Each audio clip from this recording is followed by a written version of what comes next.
Good afternoon, ladies and gentlemen. Welcome to the 2016 U.S. Amateur Championship from here at Strokers in Palm Harbor, Florida. Welcome back. For those of you wondering where we've been, well, we've been waiting on the outcome of one of these great matches here. This is Freddie Ognier, the corner man here with Jason Bowman. Freddie? Thanks, Jason.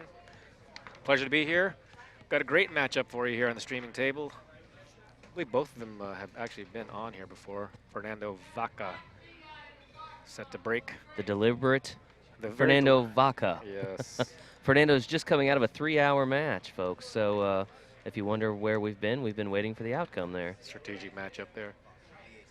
VACA, Vaca. And he's playing David Littleton, yes? David Singleton, Singleton. Port Orange, Florida, just south of Daytona, across the great state of Florida here. Freddie currently on the break. Looks like David opted to start in the 8-ball set. Fernando Vaca to break, second ball break. Fernando is a deliberate player. Had a pretty tough safety battle in his last match to win it. So I think one game ended up being over an hour long. Yeah, that last game was something. That right. 8-ball stuck in that corner, and Fernando just kind of built a perimeter around it and forced his opponent into finally making a mistake. Starts off with a second ball break. Made a stripe in the, we'll leave it to stripe 1, 2. Tough ball on the table is going to be the 13. If you can clear the 15 ball, the maroon striped ball right in front of him, if you can make that ball, he opens up the table, hoping to run this out. 15 in the corner, playing up table for the 10 ball in the side pocket, I suppose, or the 14 in the side, either one. Freddie's starting to pick up here at Strokers, buddy. It's the afternoon, people are waking up. So much for the quiet morning. That's right. And this happens at a lot of pool halls, right? Yeah. And again, Fernando is a very deliberate player. I think a lot of people with this wide open out would have been already be shooting at the third ball or fourth ball. Very careful with the 13. The 13 is everything here.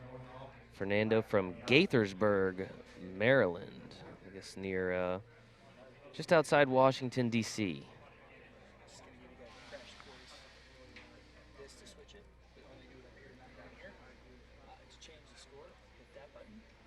Only do it on the bottom, not the top?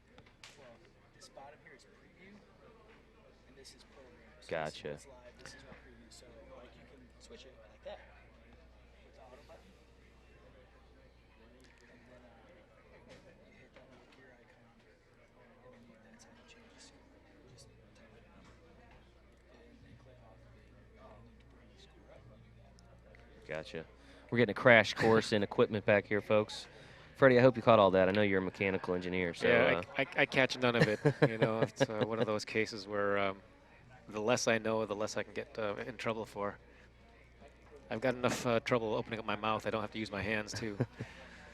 Meanwhile, Fernando was agonized over where to put that ball, so it looks like he ended up putting in not such a great spot. Looked like he wanted the 9 ball next. He has 2 trouble balls, the 13 ball and then the 10 ball. And I think he was trying to fight for the 9 ball. And went a little bit too far, so he's going to come with a shot here. 9 ball in the corner pocket. I was going to say, it'll be interesting to see how Fernando plays here coming off that really long 11 a.m. match. Again, we just mentioned a 3-hour-long match. We'll see how much gas he has left in the tank. Yeah, he probably could have taken a break. Needs to slide over without hitting any balls. He did hit a ball. He didn't make the ball. And it's not a sellout. The 8 ball doesn't have much room to go here. I think David will take a look at the 8 ball if it passes into the side pocket off the 14, and if it does clear, then he's got it out.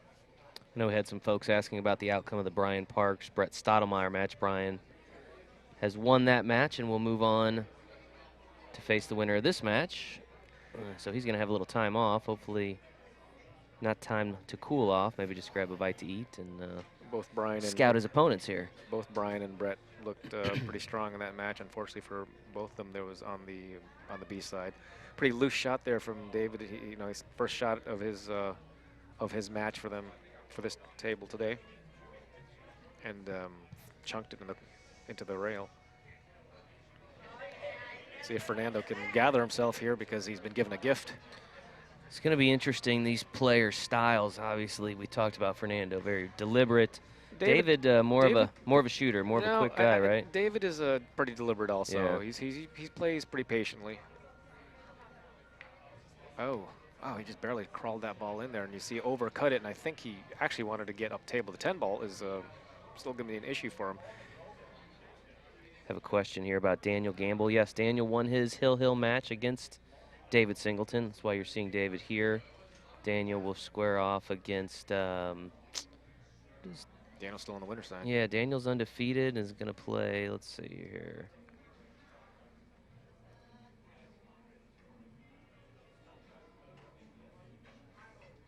Just slow roll this ball in. Really wants the 10 ball up table. Yeah, Daniel's going to get the local guy, James Adams, in the undefeated round. James is playing pretty well. Yeah, both these guys playing good. James is on the stream in the last match. It's been so long. I think it was the last match. Yeah, no kidding. I think both of them are desperately trying to stay in stroke, if you will, practicing as best they can while they kind of wait out some of these matches. Fernando got just on the wrong side of this ball that he almost might be forced to play the 14 ball up table instead of in the easy side, or he's going to have to pound this ball and bounce it off the cushion and not disturb the 8 ball. And the way it looks like he's aiming to actually hit the 14. Seems strange. And he did hit the 8. And he put the 8 in a bad spot. I don't believe the 8 ball goes now. It might crawl into the side pocket, but he's on the wrong side of the 14 to get there. If you're just tuning in, of course, we're starting in the 8-ball set here. One of the unique things about the U.S. Amateur Championship format is the combination of 8-ball and 9-ball. You'll have 5 games of 8-ball and potentially 8 games of 9-ball here in this match. Again, Fernando. Freddie's the commentating with me. Fernando wins the lag, decides to take the break. David Singleton opted to start in the 8-ball rack. So, of course, double elimination up until the final match of the U.S. Amateur Championship. Both these players having one loss. One of them will exit, I believe, in 5th place. The other will move on to face Brian Parks. If the 8 ball goes on the side, he'll just go up and down the table. But it mustn't be all that easy. He's labored over this for quite a while, but then again, he is a methodical player. He doesn't look like he's trying to hit it all that hard. Now he takes a big backstroke. This 8 ball must be off the cushion enough and not into the side pocket. Tough to see from the there. Camera angles we have. But that's where he played it, and now he's grimacing, and he's got the head shake. So, interesting spot where he put it. He played it for this corner pocket, but then he grimaced. So, just tells me that cue ball's gonna catch the point and do something funny, do a little double turn pirouette. Hopefully, it doesn't go in the side pocket for him.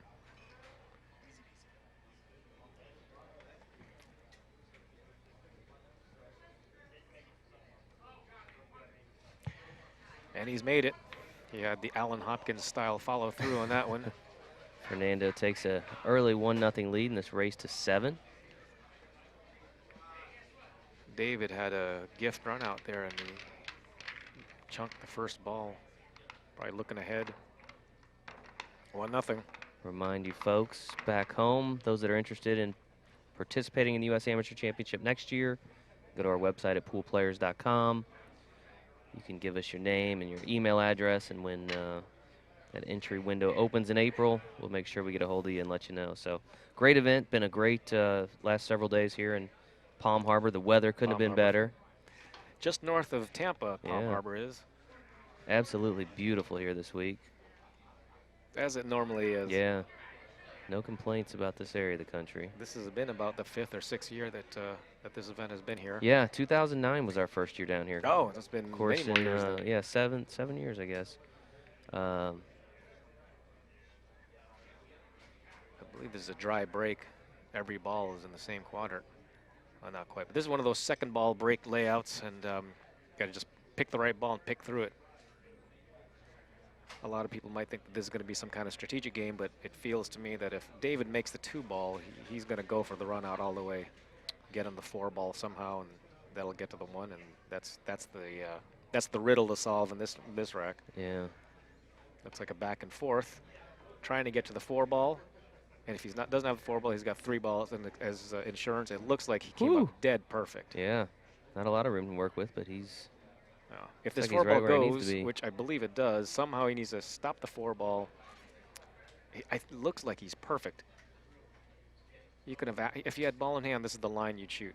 Stop shot on the 4-ball, and he missed it, Oh. unfortunately, and he lost position on the 1, but he would have been able to shoot the 6. But that was the shot that solved this rack. Make it sound so easy, but that's what everybody would be looking at as players. David just came off a tough, I shouldn't say just came off, but his last match against Daniel Gamble at Hill. Tight match. Fernando being as methodical and safety oriented. I wouldn't be surprised if he shot the 9-ball here and take over a pocket. That seems to be a play that a lot of conservative people will shoot. Me, I'd be shooting the 10-ball and going crazy with the next shot. Don't know much about Fernando other than kind of his style of play. It's not someone that I'm familiar with. Curious if anybody out there on the chat knows Fernando, knows a little bit about him. Feel free to weigh in. And there was the lock-up safety, takes away the 5-ball and the 6-ball. As soon as I say that, David is looking at the 6-ball. I don't believe he can actually hit that ball. He's got to go 1 rail to it. And nothing blocks the stripes at this point, so it looks like he needs to kick at the 1-ball, maximize his kicking effort, try to make the 1, clear the 1. And even though it gives up an open table if he doesn't make it, he can't win with it sitting there at the beginning. So he may go ahead and shoot this ball, which is, I think, that's the play that a lot of people will do for exactly those reasons. got some folks asking about Daniel Gamble's match against James Adams. I believe they're holding off. I know that was scheduled for 3 p.m., but again, have fallen a little bit behind. So I think they're letting them kind of wait until the rest of the bracket catches up, so they don't go straight in and they get cold waiting. So we will be streaming them. It's just a matter of getting to their match first. So. That match would be held up no matter what. Right. But because we were almost like a round behind because of Fernando's last matchup, it's going to even be longer. Right. So not to worry, we will have them. It's just going to be a little bit. You're looking for a different camera angle here. Let's see what we can give you. Fernando's got the wide open rack that he was hoping for. Starting with the 11-ball, and really nothing looks too tough here if you want to invent the tough shots, the 10-ball in the corner pocket. Of course, this is a race to 7, folks. We're going to play 5 games of 8-ball, a maximum of 8 games of 9-ball. If you're just now tuning in, you're watching live coverage of the 2016 U.S. Amateur Championship produced by the American Pool Players Association here at Strokers in Palm Harbor, Florida. The APA, the governing body of amateur pool. Haven't heard too many people say that, so I had to throw that in. Yeah, we tend to use the acronym. I tell you what, at APA, we have tons of acronyms that we like. So, yeah, if you haven't been around, sometimes you get a little confused. I think it's a good point, because if you keep on saying APA and you don't know that's pool, right, people wouldn't know what they're watching. Kenny Brisbane, yes. Kenny has been eliminated. Of course, if you're interested in finding out where your favorite player is, I encourage you to go to our website, poolplayers.com, go to the U.S. Amateur Championship info, and you can look at the whole bracket. You can kind of see, you know, who's done what in the tournament. You can search by the player name. That's all part of that CompuSport bracket, which is excellent, has really added to our ability to keep people apprised of what's going on here. Fernando came up a little bit short here. Had he come up 2 or 3 more revolutions, he would have already shot this 14 in the corner pocket. As it is, he came up a little short. Now he's kind of has to convince himself that this is still the shot he wants to shoot. Cue ball's going the wrong way for him. He's got to draw this past the 15 or flirt with the side pocket. Looks like past the 15 and come back down in between the 3 balls, the 13, the 10, and the 12 ball. Doesn't want to hit the 15. Oh, he did decide to flirt with the side pocket. Shot it pretty well.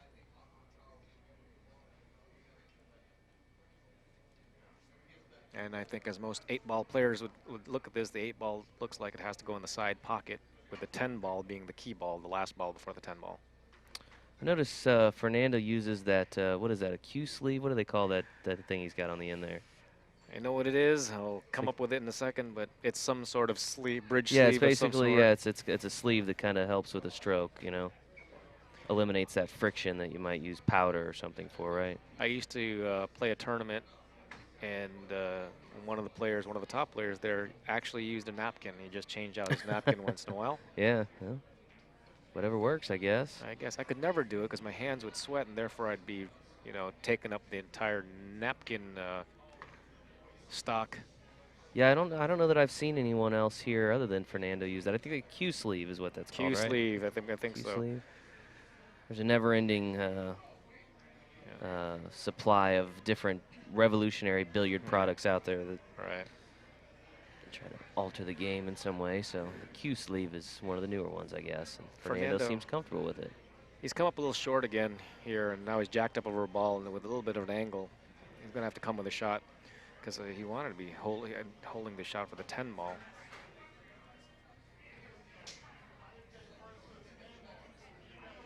And he looks like with his arm up strokes, he's hitting back and forth or coming down table for the 15. Here back and forth, and he's going to be gonzo here. He doesn't have a shot, and you know, he doesn't look like a guy that shakes his head. You know, the most of us, when we come up bad, we show do some frustration, right. some kind of emotion. Yeah, I don't see a lot of emotion from Fernando here. I mean, obviously with the chalk tap, there's the shake of a head. Yeah. Fine, here you go. Now I know he's alive. There's no combination that he can shoot at this point, unless he wants to jump combination. He can't kick at his 10. Well, he's come up with something here. Now, if this 15 actually goes, does he have a combination here? It looks like he's shooting dead into the 3 ball. Some folks here commenting about Fernando's pace. Yes, we are aware that he's, I think we've chose to refer to it as very deliberate, methodical. Methodical. Will be as and as soon as gracious I say as that we there can isn't be. a combination, he found one. There it is. That was fantastic. I like that he proved me wrong there. The 8 ball does go into the corner pocket. You see Fernando putting his eagle eye out there to see it. This will be a tremendous shot if he can get a position on this 8 ball.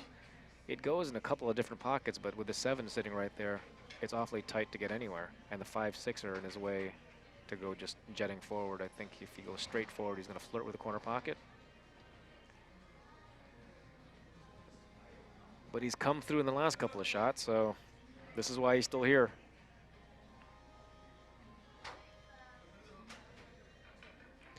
Yeah, again, one of these players will move on, the other will be eliminated, but they will finish tied for 5th. So 5-6. one way or another, both these players have you know, pretty outstanding weekend here at the U.S. Amateur Absolutely. Championship. No small feat to finish in 5th place. Every player here is a champion. They've had to win qualifiers to get here, and for sure they win other things, you know, in their region. Sure. Yeah, you look at the resume of most of these guys, and they're either involved in APA or league activity somewhere, and most of them make some of the regional tour circuits and that kind of thing. Really nice shot. Shot it between the 6 and the pocket, 2 rails around, and he has a shot on the 8 ball, and you expect him to make this ball well within the repertoire of players of the caliber that come here.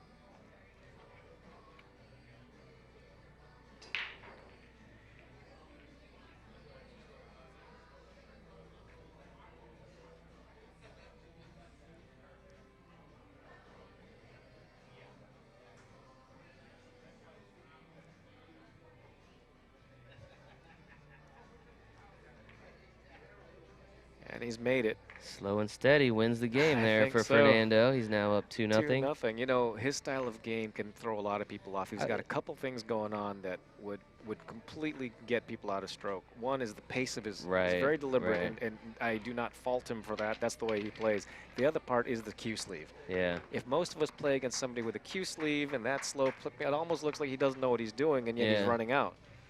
He just kind of wears you down, right, with the pace. Lulls you to a false sense of security, but all you have to do is look at the score. It's 2-0. Yeah, it's working for him. Fernando Vaca. Fernando is, I'd like to find out more about his background. He's played a couple of 2 or 3 railers that tells me he is a billiard player. Yeah, I was hoping some folks there on the chat might know Fernando and weigh in on some facts about him. He's not a player we're overly familiar with. I just know he's from the Washington, D.C. area where he plays APA, but pretty good break there. Ball's spread out a little bit more than the last rack. First shot's going to be tough. 1, 2, 3, 4, 5. Did he make 2 balls? 2 high balls. So take what you make. Got to shoot the high balls. I think he's got a pocket for the 11 and the 15, but both of them are a pocket combined. Half a pocket to one, half a pocket to the other. 11 in the Oscar, you corner. know Fernando? Why don't you tell us a few things about Fernando? We'd love to do some fact finding on him. That's a great shot from that distance, rolling it in. And as we can see here, the 10 ball, the blue stripe ball, is married up with the 5 ball, the orange ball, just to the right of the cue ball as you view it on the screen. So that'll be the challenge, and the second worst challenge, or second best challenge, I suppose, is the 14, the green stripe ball, being blocked by the 4 ball, the purple ball. Fernando's going to grab the bridge. Fernando grew up in Bolivia, learned to play on very narrow pockets. That's interesting. Very narrow pockets. What would he play in Bolivia that has very narrow pockets? I guess it would be a pool table, but I would have to believe that he played 3 cushion if he's going to be in Bolivia. Huh.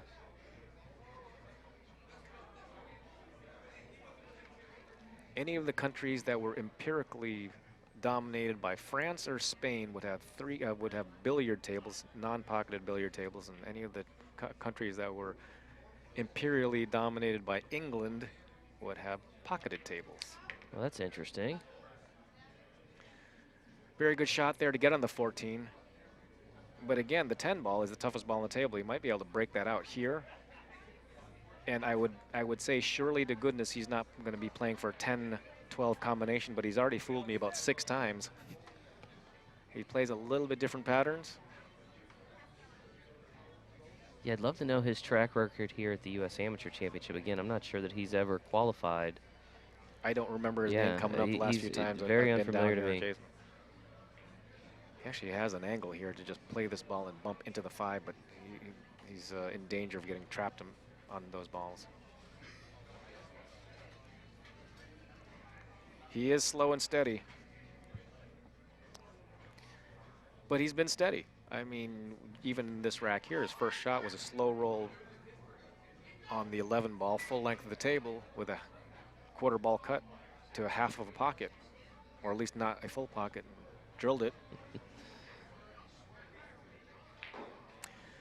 If he's going to win this game, he has to break out the 10 here. 14 in the corner, 1 rail across to hit the 5 ball, I think is what he wants to do. Not the 10 ball. But somewhere in between them, I suppose. When he takes that long backswing, I think he's going to shoot it, and he doesn't. And there's the danger there. If he'd hit it to the 5 ball, he would have been clear for the 10. But since he hit the 10 ball, he ended up being blocked. A lot of comments here about shot clock. I don't believe it's utilized here. Nope. Now, I know that the floor managers did talk to him after that last round and said, speed it up, but there is no formal shot clock here, as far as I know, at least. And quite honestly, this would have been the first time ever to even bring it up. Yeah. This year, I don't remember anybody ever remember saying anything about a shot clock before. Yeah.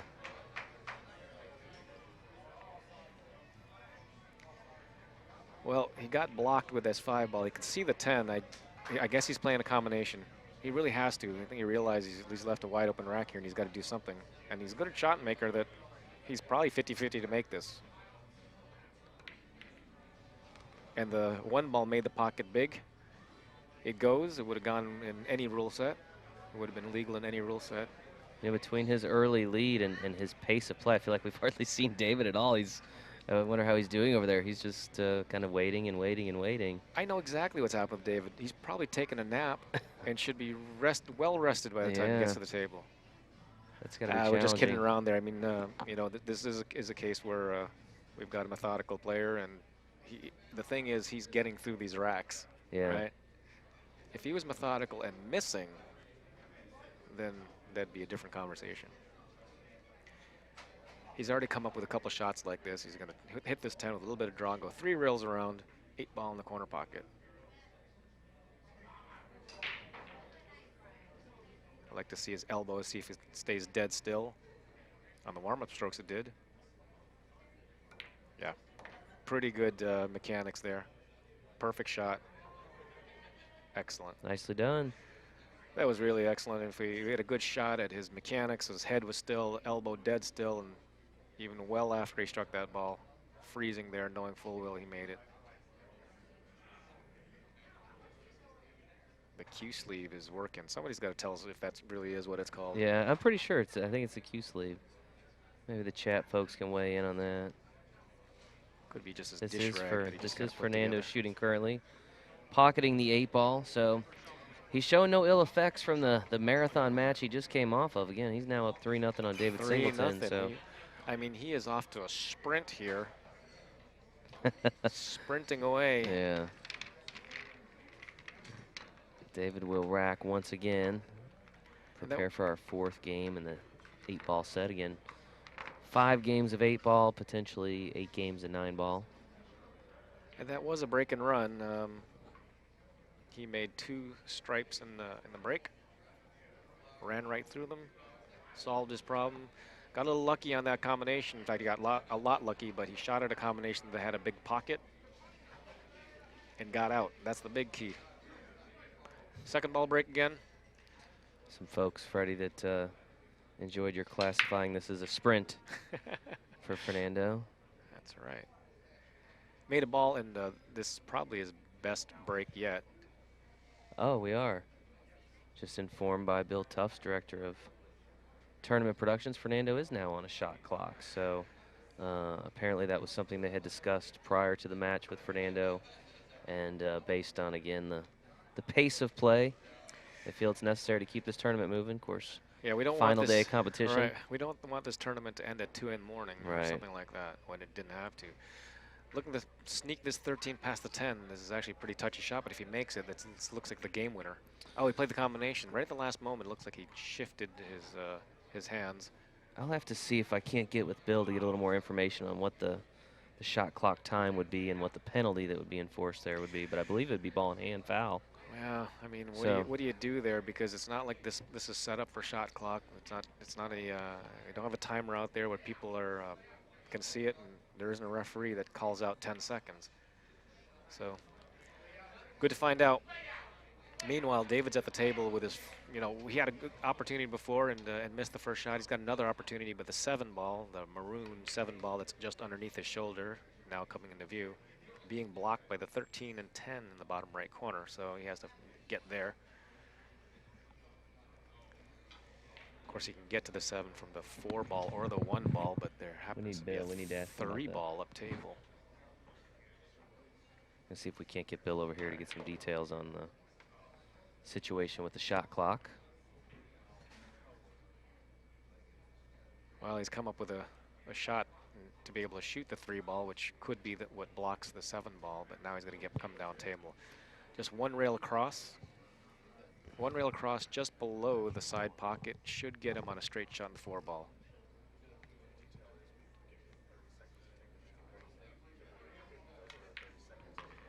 He didn't go one rail across. He just drew, well, still one rail. Drew it down. I'm assuming he wanted to go straight across the table.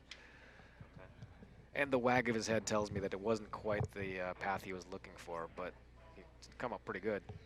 Freddie, some more details from Bill Tufts, the director of tournament productions, on the shot clock. So both players now officially on a 30-second shot clock being kept by the floor manager. Foul will result in ball in hand. So we'll see if that speeds it up here. It'll be very interesting to see. Well, that was unfortunate there for David because when he shot the 3 to the 4, he came up what looked to be really perfect, but apparently he must have had just a slight angle going the wrong way, so he decided to slow roll it as straight as he could, and unfortunately that put the 4-ball into the rail. 30 seconds each when, and we can see the timer in the background. Mike is back there with a squatting down. I assume that's what he's doing. Maybe no, I'm not sure. The official would be Jim Badger or Mark Lancaster. I don't believe you see them anywhere on the camera, but they may just be right off table there behind the camera angle we have. So Fernando played a safety, which I think we're going to see more safeties out of Fernando than they were going to see out of David. David, in his third time here at the U.S. Amateur Championship, finished 25th last year, his highest finish here at the U.S. Amateur. Says he prefers playing 8-ball, but has been playing better 9-ball, interestingly enough, in the tournament. So it is interesting. David has that exuberance of almost like the new player exuberance. He's been playing for quite a while, but he is a fairly young man, 29 years old. yeah, 29 years, been playing since he was 13. Still excited about this game, and Boy, he it's was. We exciting. talked to him for a few minutes, and man, he was very pumped. excited about the game. Said his goal was to be playing with the stars That's on TV. right, on so TV. he's on the stream. He's halfway there. Well, Fernando didn't take much time to shoot at that ball. It was almost a safety in that case, or a two-way shot, I suppose you can say. David's not going to two-way anything here. There's no safety for him to shoot. There's too many high balls left on the table.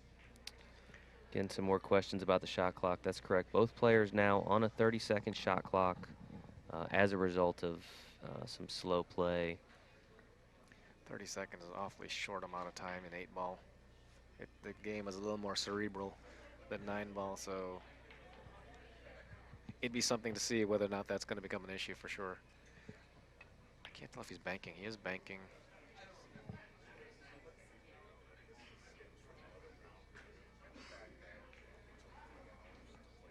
Right. Yeah.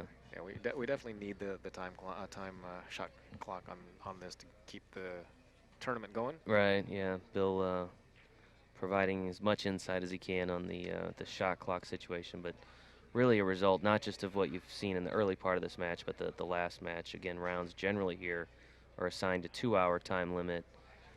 The last round actually went full 3 hours, so has thrown things a little bit out of a loop here, and in an effort to get players out, you know, for flights and trips back home, some of which are leaving tonight.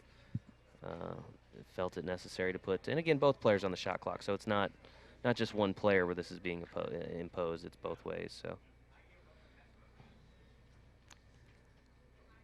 Well, Fernando is back at the table, and now he does have that wide open table, and if he shoots a 13, you know, he's committed to go all the way out, because the 13 was the only thing that was blocking the 7-ball. He's now pushed his 14 in a tougher position, but it still goes in 2 pockets, and I expect him, if he's been like the other matches or games, looks like he should be able to get out here. Jared's asking if this is an open event. Yeah, this event is open not just to APA members, but non-members alike. Just a matter of entering a preliminary that's held in mid-September and placing high enough to advance here to the championship rounds.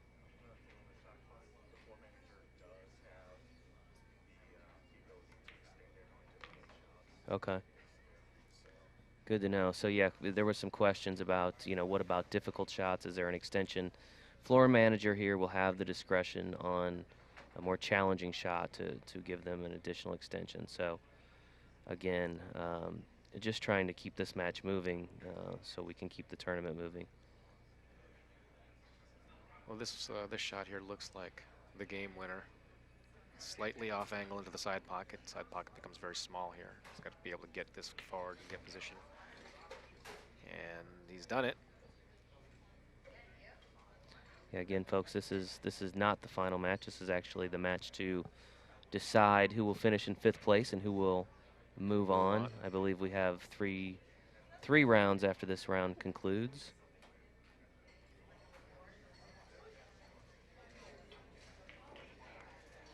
Fernando looks like he's hitting low. It's tough to tell if he's dead straight on this ball. I would have expected him to just follow that ball. And we've noticed a few times now that on certain shots like that, his follow-through goes up in the air, but still the ball goes in the hole. This one, you might as well just hit a stop shot and take the slightly tough cut in the 8-ball on the side instead of trying to draw it back and be in danger of the weird follow-through breaking down his form. Again, score here is 3-0 in favor of Fernando, who's at the table. This is a race to 7. And he's done that, pretty much just a stun shot and taken the slightly tough cut in the 8-ball on the side. Should have no problem with this. Well, the shot clock doesn't seem to have hindered him so far. So far, you know, and I would have to say that usually people who take an abnormally long time do actually shoot better if they quicken it up, Yeah. but that's not everybody.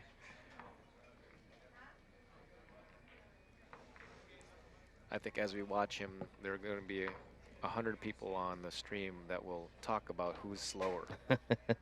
Getting a lot of questions about the prizes awarded to the winners. Of course, the U.S. Amateur Championship, one of the rare events in pool, maybe the only event where there's no cash prize payout. These players, are here playing. Number one, I think, for their love of the game, but they also obviously get, the championship trophy. They get the paid entry, And it's a title that never and goes travel. away. That's the biggest thing. So they're going to move on to a pro event next year. They're going to return to defend their title. But I think if you were to ask most of them, they're here trying to cement their billiard legacy, right? The winner here receives the Larry Hubbard Memorial Trophy. The Iceman. Their name is forever placed on the traveling trophy. So again, it's an opportunity to kind of leave your legacy, which I think everybody is is important to most people. And Sure. I think any title is, but this is probably the premier amateur title Right. with a couple of other ones, but definitely this is one of the premier amateur titles out there. And it's interesting to see the dynamic when the prize money goes away. I mean, you see great sportsmanship here. You see, just overall better dress. Just a lot of respect for the game here, and I think that's what's unique about the U.S. Amateur Championship, in addition to the format.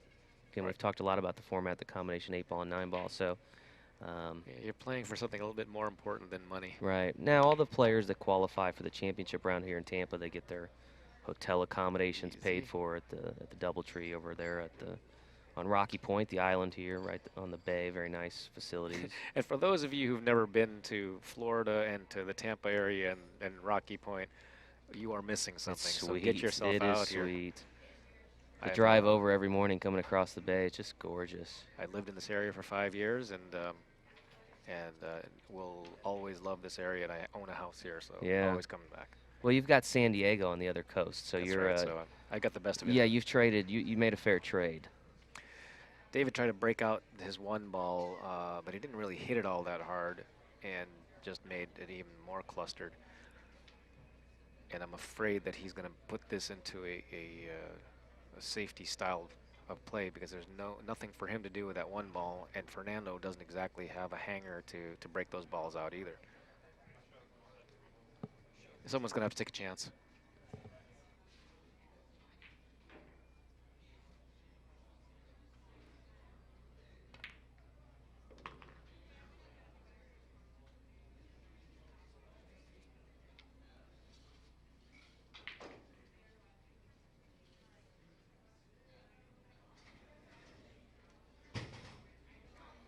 Quick programming tutorial from Mr. Alvin Nelson, who's been here all weekend working hard with Inside Pool, helping us out, bringing you folks all the coverage every round.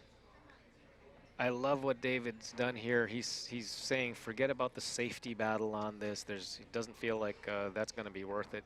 He is playing the bank on the 2-ball and trying to smash into these other balls. Now he's just trying to figure out which one can he smash into to actually get to the 1-ball.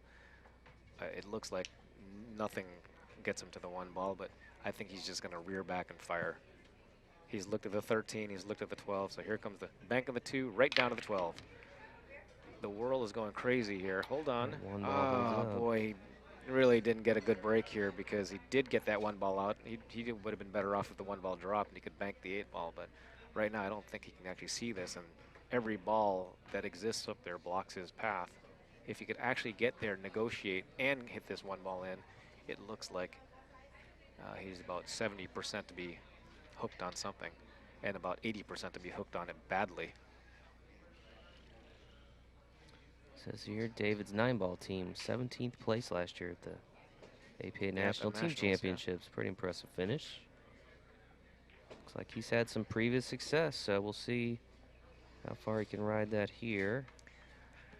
I'm surprised he's going to do, looks like he's going to go for the tie-up game, tie up the 8, but it feels like he really should just go ahead. If he shot that last shot, he might as well go to the other side of the table and kick at the 1-ball, do a short kick, and hope it clears out the 12. And that's what he's looking at right now, finally. Watch your chalk, as he laid down the chalk as if he was marking it, but that's not what he's doing. He just happened to lay it down, asking for somebody to watch the hit here. I think this will be an easy call for those of you who do refereeing a lot. That's interesting, isn't it? Generally, the guy away from the table that would ask for a referee to watch the hit. Well, that's the sportsmanship, right? Okay. We've seen this Okay. all week. That the player that's been shooting, it's not just been Dave. It's been at least 3 or 4 players as I've been doing the stream, have said something back to the opponent and said, Okay. you know, you need to watch this hit. Yeah. All these guys know what's happening here. I look at this again, and if he does hit this, he's got a great shot at getting some. He's not at that speed though. No.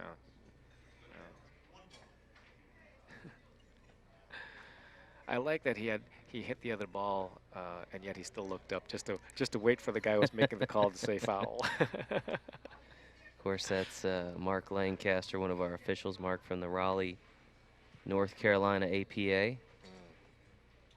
He and Jim Badger from the Memphis APA here, both league operators helping to officiate these matches. Meanwhile, the position that was left, the 1 ball and the 12 ball are hanging in the pocket, and Fernando is not electing to shoot at that 12 directly. He's going to play a combination. I don't mind this play at all because the 1 ball could end up funny that there wouldn't be another shot. So he's decided to play this way, and he actually played both balls in. Not bad. In fact, I'm thinking that a lot of people on the internet just assumed he was playing both balls, and I guess he was. Again, if you're just now tuning in, you're watching live coverage of the U.S. Amateur Championship here at Strokers, Palm Harbor, Florida. Currently, Fernando Vaca leading 4-0 over David Singleton. Fernando Vaca. Vaca means cow in Spanish. Interesting. Draw back 6 inches for the 11 ball in the side pocket, and if the 9 ball still there, so be it. Unfortunately, he did not draw back, and as you can see here, he's put himself into no man's land.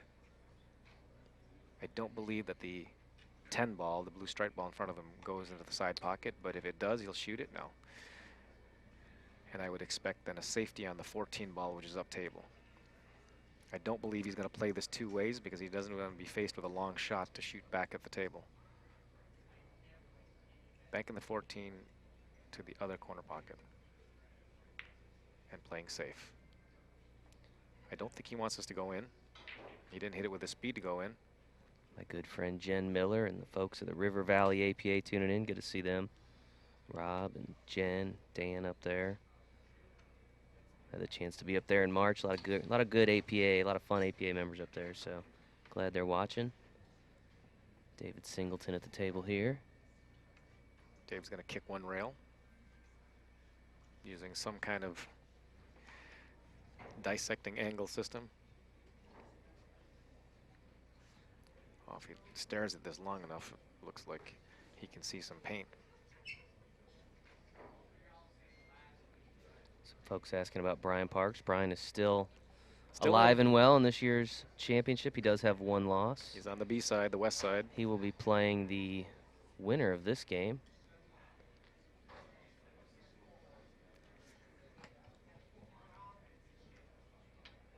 David Singleton at the table. Fernando Vaca up 4-0. The shot clock is at 30 seconds, but he's clearly gone over 30 seconds here. And Yeah, and I'm I'm assuming the observer is giving him a little more time based on the shot. So, and some Bakersfield APAs rooting for Brian. We've got the Washington APA folks rooting for David here. Or I'm sorry, for Fernando. David from the other side of the state here, just the Daytona area. It's going to be a little tough here because David is actually taking more time than most of the shots that Fernando is. Of course, it's a tougher shot, but, you know, when it comes down to it, Ooh. Fernando is going to ask for a little bit of forgiveness, I think, at some point. I say that, but you know what? I think Fernando doesn't even care. He's just here to play. Well, he fully slowly, admits right? that he plays slow. In fact, he came over to Right. the tournament desk and he said, "Sorry guys, I play slow." So he knows that he plays slow. It's not foreign to him. So we'll just see if he can keep up with that shot clock they have implemented here. Another interesting play. Instead of playing the 10 ball straight, it looks like he's going to play the 11 off the 10 to break it out. I find this fascinating if that's what he's doing. when it looks like he could play the 10 ball straight in with ball in hand. Instead, it looks like he's playing 11 off the 10, kicking out the 10, and really playing funny position, but he did manage to clear it up, which was his intention. He didn't want to even goof around with playing the 10 ball, even though he could have played it with ball in hand. Some folks asking about the James Adams-Daniel Gamble match. Of course, that is scheduled for 3 p.m., but that match is not going to start at 3 p.m. Again, we are running somewhat behind here, the U.S. Amateur Championship, so going to let the bracket start to catch up before we put those guys on a table so they don't get too cold. Fernando has a funny angle here that he has to go back and forth instead of being able just to slow roll this, which is what he did. A lot of players here want to play the 10 ball after the 9 ball rather than playing the 10 ball last. So I expect him to go 2 rails forward, which is natural, right to the center of the table.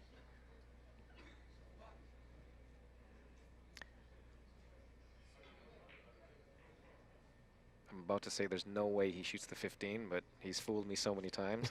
I hate to be so definitive, but there's no way he shoots the 15, so here he goes, 15 on the side.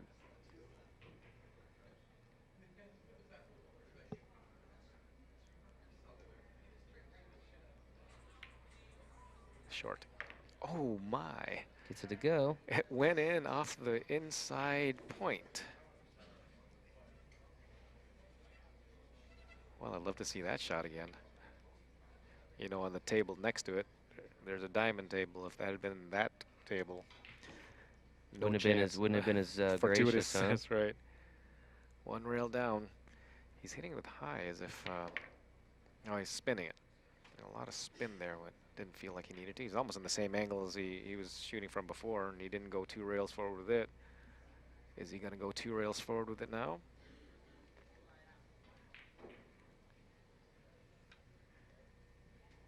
Another case where I would say there's no way he's shooting the 8 ball in the side pocket, but apparently that's what he wants to do. I think most players are either going to draw this or follow this 2 rails for the 8 ball in one of the 2 corner pockets. But he's going to slow roll it, 8 ball on the side. Why not?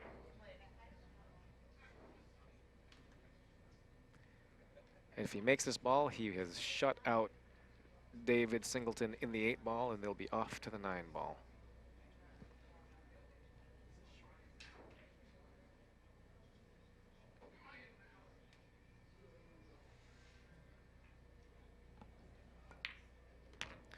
Fantastic shooting here by Fernando Vaca, 5-0. Fernando all the time so far. Again, that last match not seeming to slow him. So that's the word, right? Not seeming to slow him down. I mean, he has chosen some seriously conservative routes, but that's the same word, isn't it? Yeah. Just depends on what part of the country you're saying it in. But clearly, it's working for him, and you can't disagree with his choices when he's running out. Yeah, so Fernando now leads 5-0. Again, folks, this is a race to 7. You see him removing the Extra striped balls, the high number balls, with the exception of the 9 ball from the table, as we are moving from the 8 ball set into the 9 ball set. Of course, Fernando now only needing 2 games to secure the match, but we may see a potential of up to 8 games of 9 ball if David is able to mount a comeback here. So he's running out of time, though, Freddie. He's, sure. I know it. You know, it's not uncommon to see these guys breaking around a rack or 2, but Sure. you know, the closer we get to that hill for Fernando, the tougher it's going to be for David. Bring from the side rail, you usually get the corner ball, 4 ball in the lower right corner pocket if he hits it solidly. And it came up short. And you can see the spin on the cue ball, didn't hit it solidly, but the 7 ball leaks in. It's got a shot in the 1, but shot for a safety. It would be very interesting. 8 ball as a run-out game is a very cerebral run-out game. 9 ball, less thinking. You know which ball you're supposed to shoot. Question from William about them switching to 9 ball. Yeah, that's one of the things that's unique about the U.S. Amateur Championship. It is a combination of 8 ball and 9 ball, so you can't just dominate in one particular discipline. So again, they play 5 games of 8 ball and then they switch to 9 ball. Yeah, the only way you can dominate is if you started off with 9 ball and won the first 7. Right. In this case, they started off with 8 ball. Fernando dominated it, but can't shut him out just an 8-ball. David comes back at least with a 9-ball and has a chance to keep on hitting back at a different discipline. Safety is a little short, so I believe the 1 ball goes in the side pocket. Playing here at Strokers in Palm Harbor. Palm For those of you Harbor, that are Florida. asking, where are they? Palm Harbor, just across the bay from Tampa. That's right. Jose and his crew here at Strokers have been fantastic as always. House pro here is Rolando, who is probably, in my estimation, the best house pro in the country. That's my opinion. Really? But we'll see what everybody else thinks. Interesting. Unfortunately for David, he's spent less time at the table, and the wagon wheels are shaking here. Yeah. He missed a relatively easy shot for him. He's been shooting great all weekend long. Yeah, you know, just suffered his first loss in that last match with Daniel Gamble. And that was a close match, too. Hill. Can't get closer than that. Nope.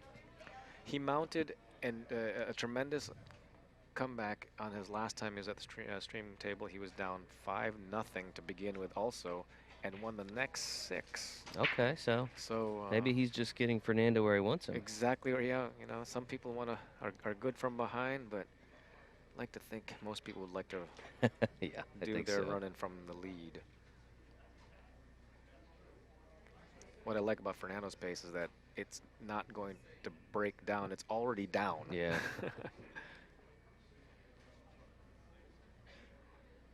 Just bounce back, try to get to the center of the table so you can reach it. And this is going to be a tough reach for a right-hander, I think. It's going to be stretched out again.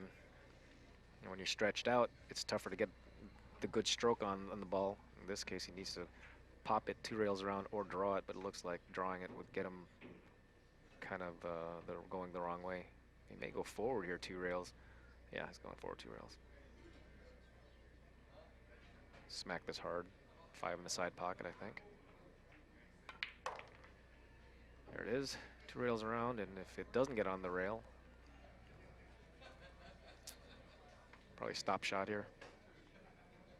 He looks good. Let's watch him run these out. You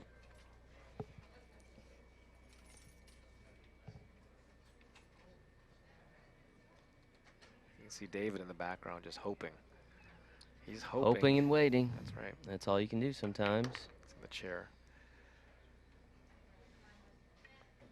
I like that shot. You want to keep it short of the line so he can slide over, has an angle to slide over instead of having to do something funny.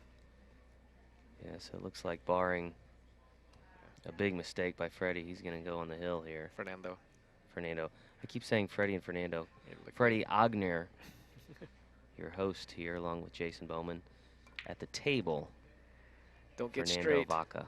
He didn't want to get straight. Now he's going to take a look and see if he shakes his head. My buddy Lee Brett saying hello. You know Lee?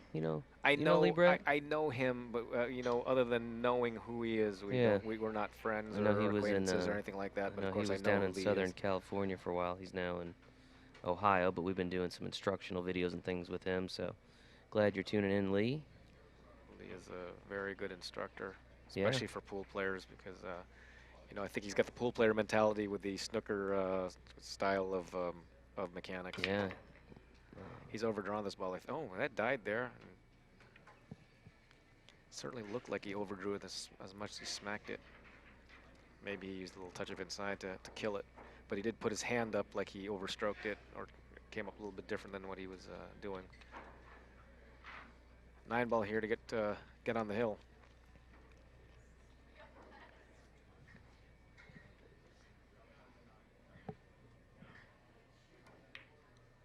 He's in there. The 9 Got ball a man goes. on the hill.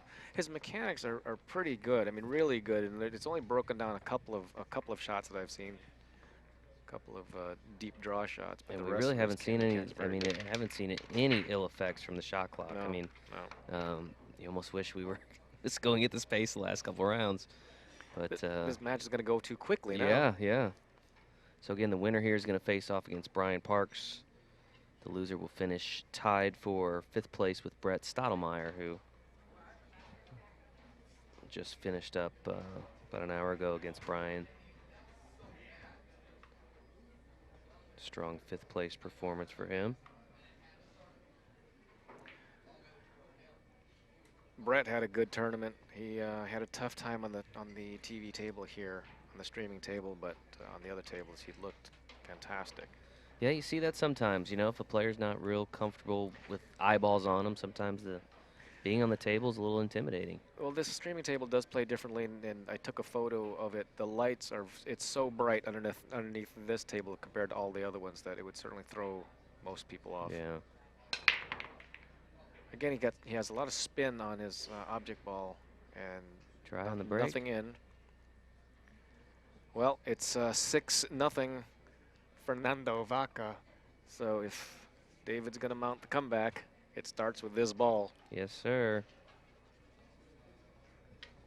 Rianne, yes, Brian will play the winner of this match. Nice Sunday afternoon audience that we have here, Freddie. Excellent. That's 600 folks tuning in. We appreciate everybody that's tuning in. Again, watching live coverage of the U.S. Amateur Championship from Strokers in Palm Harbor, produced by the American Pool Players Association in conjunction with the folks here at Strokers. Of course, we've had Alvin Nelson from Inside Pool here helping us bring you this coverage. A lot of the outstanding commentary with Freddie.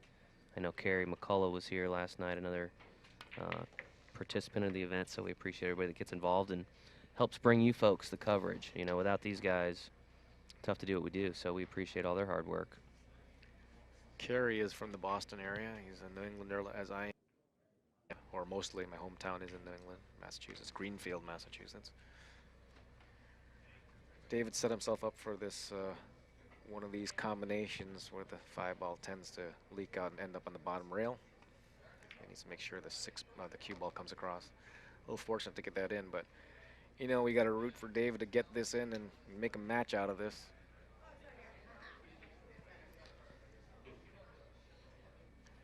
He really came with a good shot in his first shot. The 1 ball from 9 feet away, he thundered it in, got perfect position. 1 rail across, back and forth, right to his fingers and out. He hit that too thin, and he's come too far across. Need to hit that one a little bit fatter. He's not shaking his head too much, so he must have a shot here, or maybe he just, there's a little head shake. Tough, tough shot. Back cut on the 6-ball, 3 rails around with a cue ball. Keep your form, David. Overcut it. Cue ball all the way there on the table. Fernando has a shot to close it out. Tough first shot, 6 in the side pocket. But if he makes this, looks like the cue ball will go 1, 2, 3, 4 rails around for the 7-ball in the corner pocket. Tough, tough first shot. Let's try to go through the bracket here to see who handed him his first loss. Let's see.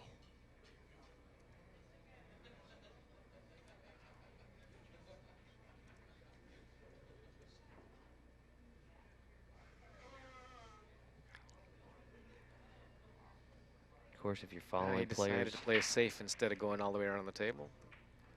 I would have loved to have seen that fired around, played as if you're in the lead, but he shows great discipline by playing a safety. But David does have a 1-rail kick. Certainly going to hit the 6-ball. Don't know if he can make it, but he's going to have a couple balls flying. Down 6-0, I think I just rear back and hit this with break speed and say, let's see what I get. right? He'd get all 3 balls in motion if he wants to. Cue ball off the 6, 7 goes flying. Cue ball goes into the 9-ball. 6-ball might leak across table. Looking for some gin. Looks like Fernando lost 7:30 round last night to former champion Bruce Choice. A lot of former champions here. Yeah, this seven year. in the men's division, I believe. Oh, he smacked it hard, and only the 6-ball moved.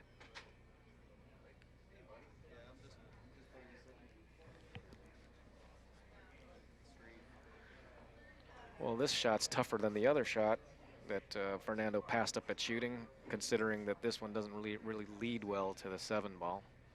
So if he played a safety on the other one, I'd expect him to play a safety on this one, even though I think other people play a 6-ball in the corner pocket as you have the lead and then bank the 7. Wow, he looks like he's rearing back and firing. That'd be amazing. And a question about, again, Dan and James. Match time has been delayed. I believe they will be on the stream. Not sure if Brian and the winner of this game will be playing at the same time. I don't know. Have you heard anything about that, Alvin? What they plan to do with James, and I'm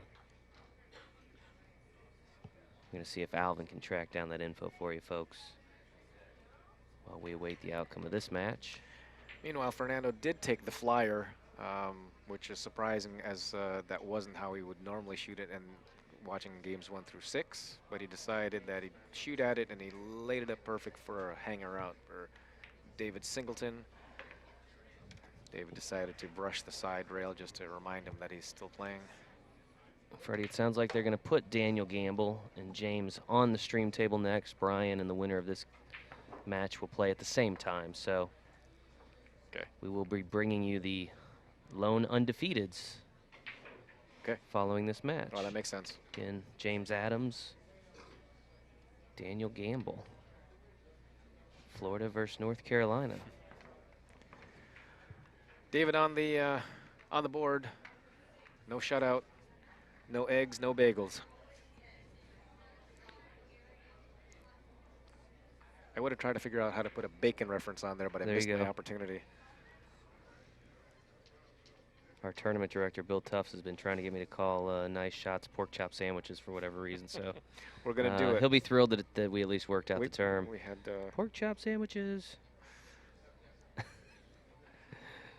I'd say something about how David is breaking, but I don't know that he's broken one time on this match except for the very. Did he break the first one? No, because Fernando won the lag, took the break, and David opted to start in the 8-ball set. So this is his first break. And he's breaking from the box, which usually doesn't work out in 9-ball as far as making an automatic ball. And you see, not an automatic, but a ball did get in. He smashed him pretty hard, and I think that's what it was. He just wanted to sit him hard to get some frustrations out. He's fallen on a combination here after the 1 ball. I think he's really forced to play it. There's nothing fancy he can do to play position here, I don't believe, for the 3 ball, so he played the 3-9.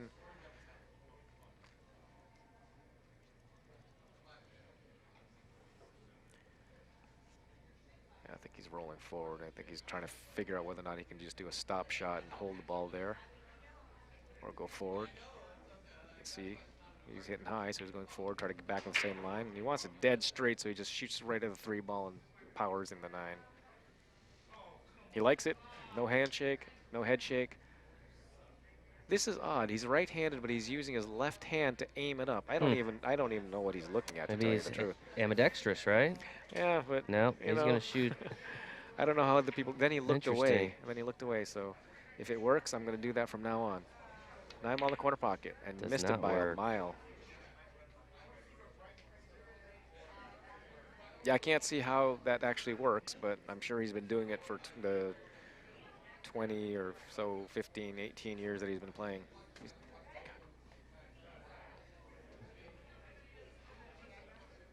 I should ask him about that.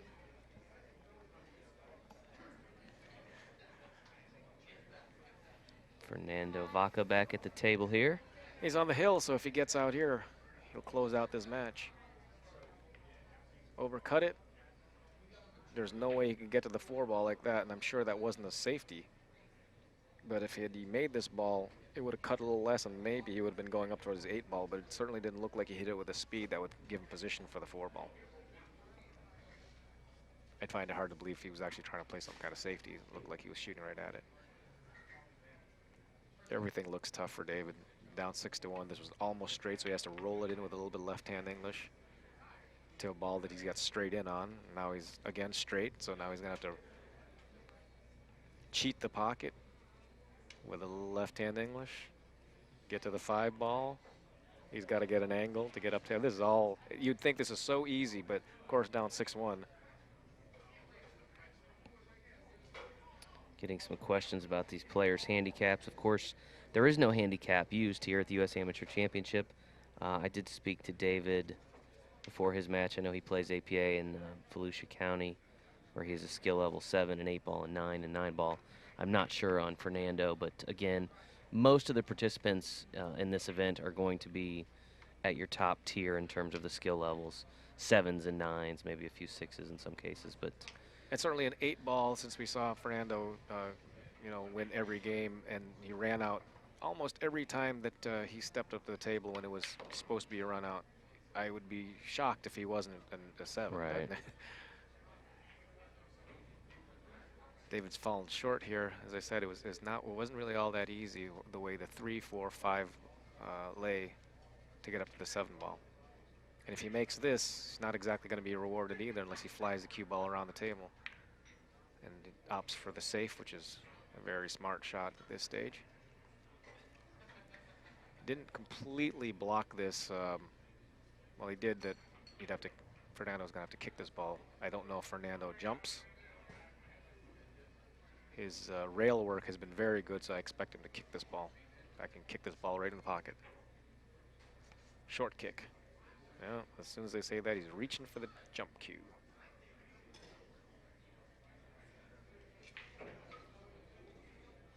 Fernando's skill level 7 and 8 ball, so 7 and 8 ball, 9 and 9 ball. Plays in Montgomery and Frederick counties in Maryland, so as we suspected, Freddie, he's good. Every player left is, Right. going to be that 7 and 9. Beautiful. Jumped it in. Beautiful. Back cut combination for the match. Fernando now 2 balls away from moving forward.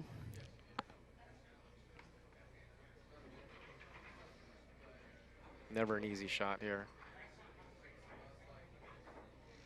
Back cut combination, half a table length away. Just want to remind you folks, at the conclusion of this match, we will have shortly thereafter matchup of Daniel Gamble and James Adams, the lone undefeateds here. One of those players is going to move into the final round. The other will have a little bit longer road to go. Have to play an extra match there. Extra match. But again, it should be an excellent match, and encourage you guys to stick around after this match. See who emerges victorious and moves ahead to the finals. Here we go, 9-ball in the corner pocket, combination.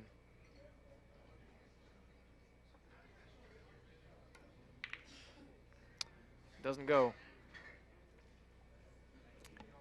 David didn't exactly jump out of the chair. Well, he's hanging by a thread. That's right. It looks like he's going to have to bring this cue ball all the way down table and back up. I think hitting it slow is the problem with that is you lose your stroke hitting so slow. I know Alvin's here really rooting for extended race here, so. That's a pretty useful shot. You're big on the hills, aren't you? Always vote for the guy ahead. Vote for the guy ahead. All right. So David Singleton again staves off elimination. Staves off elimination. I like it. Just now with 2 games under his belt. Well, and we know that he has already mounted one big comeback, comeback for the TV audience. So again, does he have another? let's not count him out just yet. Well, it'll be interesting how he breaks this time. Last time he broke from the outer edge of the box, crushed him pretty hard. Some questions about Fernando and the jump cue. So yes, jumping is obviously allowed. The difference between the U.S. Amateur Championship format and APA leagues is that the jump cue is also allowed here at the U.S. Amateur Championship, not allowed in standard league play. So, you know, there are a lot of APA players out there listening and watching, and it's a big point that even in, you know, there's some rules that you have to take a look at your book to make sure. right. Right. You can't use a jump stick during league. You can use a jump stick during this event, even though there's an APA event. Right. APA sponsored event. U.S. Amateur Championship and Masters would be the other. Masters also. The Masters format, which is real popular with a lot of the guys that are in this particular event. A lot of those same guys you'll see out in Vegas playing Masters. Ernesto Bayawa, Brian Parks. The list goes on and on and on. You see all those guys out in Vegas. Robert Hall. Monster players out there in the leagues. Some kind of league, the Masters League. Love watching that Masters format too. Very similar to the U.S. Amateur Championship with a combination 8-ball and 9-ball, but a team format. So always fun to watch that. Interesting. The run out is here, but it looks like he's playing the 1-9 combination, which is not a bad play at all. 1-9 combination for the match.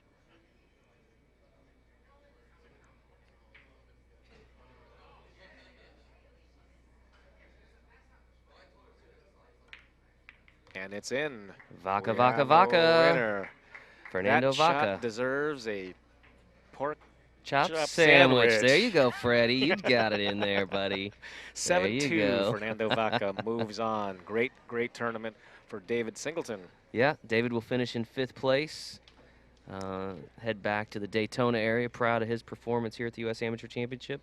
Freddie's going to move on. He's got a tall task. Fernando's going to move on. Fernando. God, Freddie, I'm killing it here. Fernando's going to go on, and he has to face multi-time champion Brian Parks. Tough order right there. Next match is at? Next match will be coming up momentarily, folks. I encourage you just to stick around. You're going to have Daniel Gamble and James Adams, both undefeated, coming at you in just a couple of minutes. One of those is going to advance to the final round. The other will have an extra match against the winner of the Brian Parks Fernando Vaca match. So again, stick with us and we'll be back here momentarily.